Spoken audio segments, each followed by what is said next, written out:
Soy José María Chaín, médico psiquiatra. Trabajo en el cuerpo de psiquiatra forense y hace 25 años me dedico al estudio de mis dos pasiones, que son el psicoanálisis y a leer todo texto literario que me caiga en la mano. Y a partir de ahí, hace 7 años aproximadamente, es decir, un poco tarde, pasé de ser un lector a intentar expresarme a través de la escritura, ¿no? Con el estilo que me da mi mitología personal, lo que sería para Freud mi novela familiar, mis cuestiones también que tienen que ver con las experiencias que he tenido en todos estos años, y mi trinchera es el psicoanálisis y la gran visión que tuvo Freud, que es encontrar a la literatura como grandes textos, por decirlo de alguna manera psicopatológica, de los grandes autores. A partir de allí, ya desde mi inicio, a los 23, 24 años, me interesó la temática desde el punto de vista, por supuesto, psicoanalítico, tomado de 3 grandes obras literarias que Freud las toma, digamos, acerca de toda la cuestión del parricidio como el fundador de la sociedad. Esto se extrae a través de el Edipo Rex, digamos, una obra escrita hace más de 3.000 años, que fue tomada por Freud justamente en su complejo, en lo que después sería llamado el complejo de Edipo. El Hamlet de Shakespeare, que también toca el tema del parricidio, y la última novela es del gran escritor ruso Dostoyevsky, Los hermanos Karamazov. Posteriormente, continuando, digamos, con las cuestiones teóricas, hemos estudiado en los seminarios de Lacan la cuestión de la caída de esa figura paterna y la aparición del denominado padre humillado en el teatro de Claudel, que es tomado por Jacques Lacan. A la vez de una creación también casi literaria de Freud, que es Tótem y Tabú, que señala a la muerte del padre como la aparición del tótem y como la creación a través de esto de la sociedad.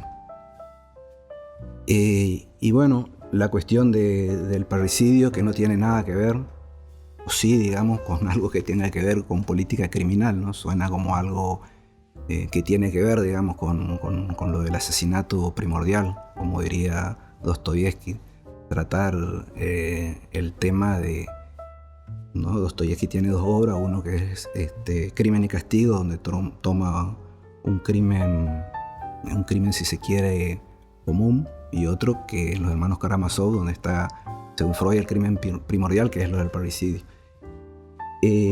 A través de esto, la idea que yo tomo en mi única novela, que es como una especie de novela ensayo, es esta, digamos, ¿no?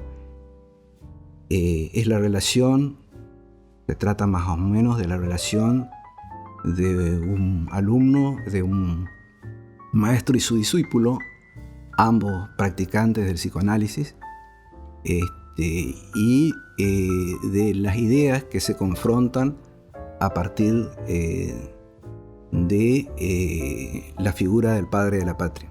Es un tema muy complicado porque en absoluto siempre es como que el discípulo trata de proteger en la novela la imagen del padre de la patria, ¿no? Una figura moral que, pese a todos los revisionismos históricos, ha superado, y cada vez que se lo estudiaba más, nos estamos refiriendo al general San Martín, cada vez se agrandaba más su figura. El hecho que el maestro, en este caso, le decía que una figura con tanta moral actuaba como un super yo imposible de alcanzar para el pueblo argentino en las generaciones que venían.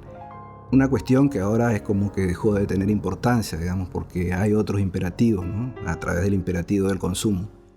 Pero es como una pregunta, si en estos 200 años de historia, teniendo el héroe más intachable en los últimos 200 años de la historia de América, cómo es que nosotros, digamos, no pudimos nunca lograr los objetivos de una moral sanmartiniana. Y los que sí lo intentaron, y ahí se habla en el libro, digamos, el caso de Alfonsino, de Favaloro, sus vidas, si bien ejemplares, terminan en tragedia. Eso es algo de lo que toca la obra de mi novela ensayo. Además escribí 4 libros de relatos anteriormente, un poco fueron como mi ingreso a la literatura. En esos 4 obras de relatos, digamos, se trata también de esto, de la presencia de un super yo o de un imperativo categórico que nos fue inculcando en la sociedad ya a partir de niños. Pero bueno, eso es como otra historia, ¿no?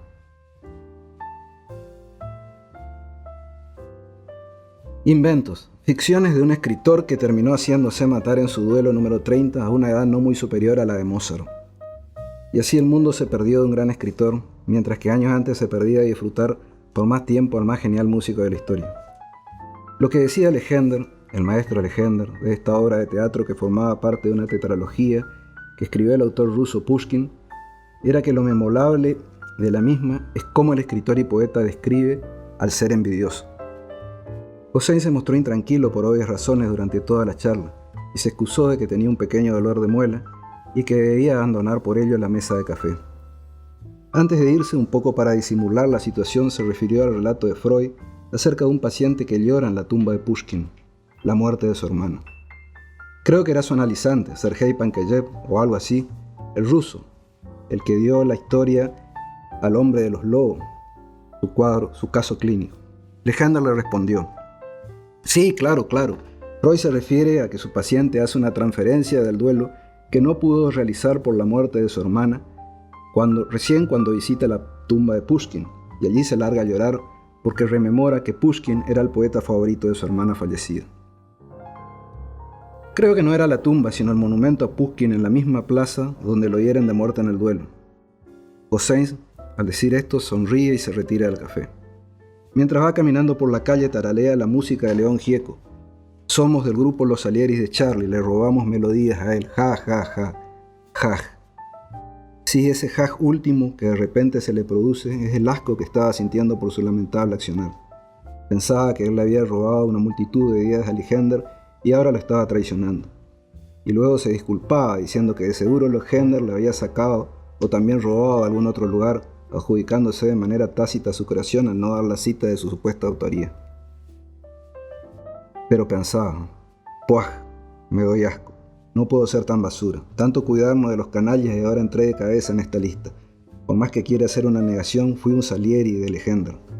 Todos los escritos, toda mi práctica, mis conferencias, de una u otra manera solo lo citaban a él. Intentaba imitarlo. Era en todos estos momentos de mi exposición tan solo como si fuera Legendre. Y actuaba siempre así, no se sabe hasta qué punto no intentaba pensar como él. Y aún peor, decía mientras caminaba sin detenerse. He intentado hasta vivir como él. Y luego continuaba rumiando sus pensamientos. Pero Salieri era mayor que Mozart, así que eso no concuerda. Él en cierta forma bien podría haber sido el maestro. Quizás con estas excusas intentaba alejarse de esa tan mala y dañina comparación y hacía callar un poco su conciencia. En fin, es cierto eso que dicen, que no hay parricidio si antes no existió un intento de filicidio, de matar al hijo. Con esto intentaba convencerse. De pronto se le reveló el porqué de los sucesos tan execrables que estaba llevándose adelante en ese momento. Y eso quizá fue lo peor, porque si se hacía el idiota y no permitía ese momento de tipo de epifanía, no hubiera podido considerarse tan responsable de sus actos.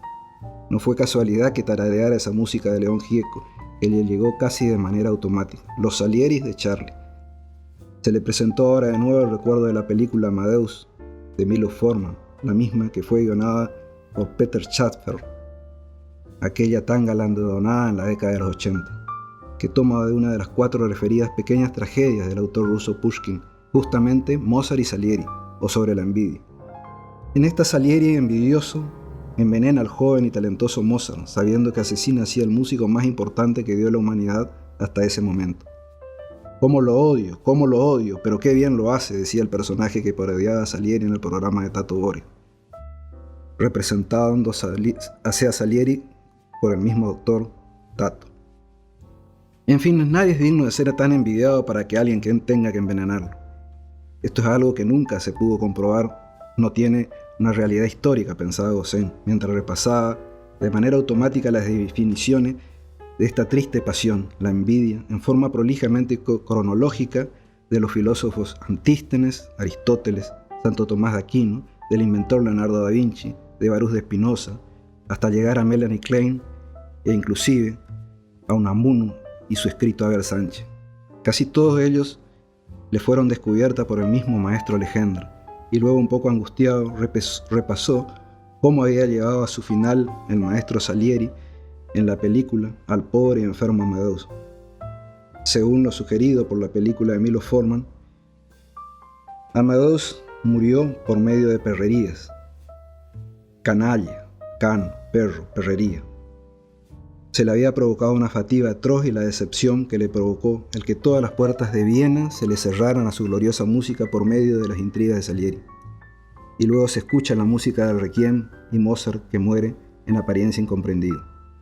Absurda película, poner tanto suceso en la misma noche, entre el 4 y el 5 de diciembre de 1791, donde muere el envidiable músico.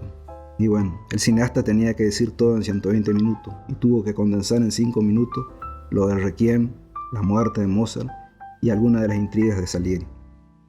Sostuvo José Mario mientras alejaba la idea como algo intrusivo y del plano de lo absurdo. Idea que si la sometía más bien a su crítica quizás podría haberlo salvado.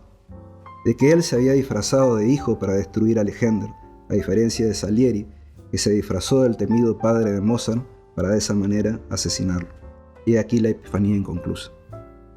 Luego, continuando su caminata, aparece en su pensamiento la voz de Legendre que le decía: La envidia es la